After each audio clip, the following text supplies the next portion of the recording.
Good day, everyone. I'm Kyla Luis as Luciano, and I will be discussing the continuation of excerpt from Filipino Grievances against Governor Wood by Commission of Independence. So, for the continuation, Governor Wood attempted to regain the support of Filipino officials. However, he was rejected, and Quezon, together with with his allies, informed President Harding about their collective resignation. They planned to send a delegation to the United States to report the disregard of Filipino rights by Wood. So this is the summary of grievances and dissatisfaction of Filipino government officials. More than a quarter of century has elapsed since Philippines and America has a mutual understanding which symbolizes freedom and altruism. American rule aimed to train Filipino to have self-governance and independence. And Filipino believe Americans. They diligently work towards meeting the conditions, believing that America's sincerity and eager for the day that Americas fulfill their promises. However, when the United States of America president appointed General Wood to be the Governor General of the Philippines, Filipino officials and Filipinos got disappointed and did not get the independence that they wanted, since General Wood issued Executive Order Number 37, which nullifies laws establishing the Board of Control and assume its function. This action follows a series of previous assertions, meaning that Executive Order Number 37 marks a significant escalation in a pattern of action that undermines the established legal framework governing the Philippine government. So here are the reasons why Philippine officials are against Wood. Number one, he has refused his assent to laws which were the most wholesome and necessary for the public good, meaning that Wood consistently declined to approve or support laws that are beneficial and essential for the welfare of the Filipinos. Number two, he has set at naught both the legal authority and responsibility for the Philippine heads of department. This statement means that he has completely disregarded and undermined the legal authority and responsibility of the heads of the department in the Philippine government. Number three, he has substituted his constitutional advisor for a group of military attaches without legal standing in the government and not responsible to the people.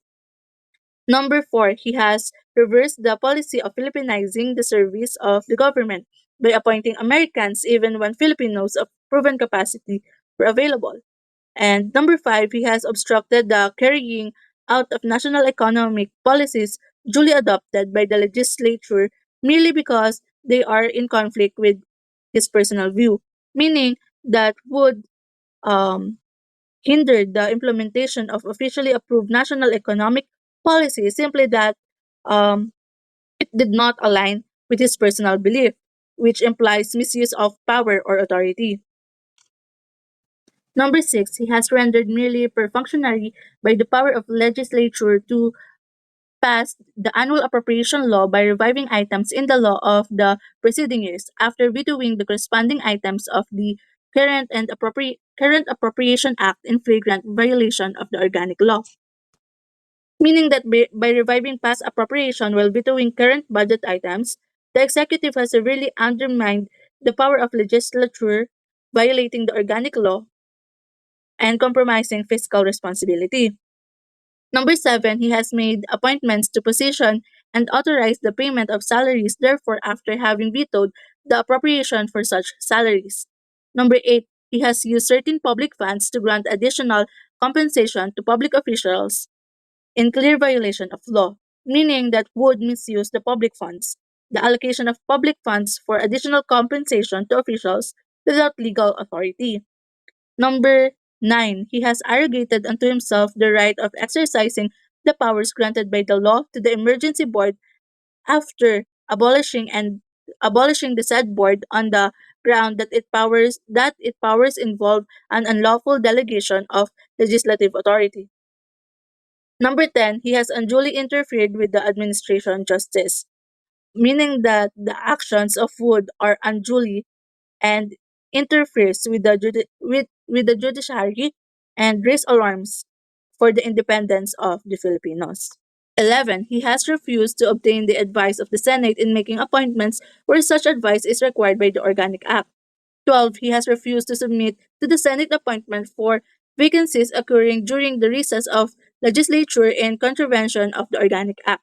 Number 13, he has continued in office nominees whose appointments had been rejected by the Senate, meaning that Wood did not respect and ignore the Senate's rejection and opinions. Number 14, he has usurped legislative power by imposing conditions on legislative measures approved by him. Wood already overstepped his bounds, which infringed the legislative authority of the Senate. Hence, this is why the Filipino officials are against Wood because the issuance of Executive Order Number 37, coupled with a series of actions by Wood, hinders the principles of democracy and hinders the um, plan of the Philippines to have independence and self governance.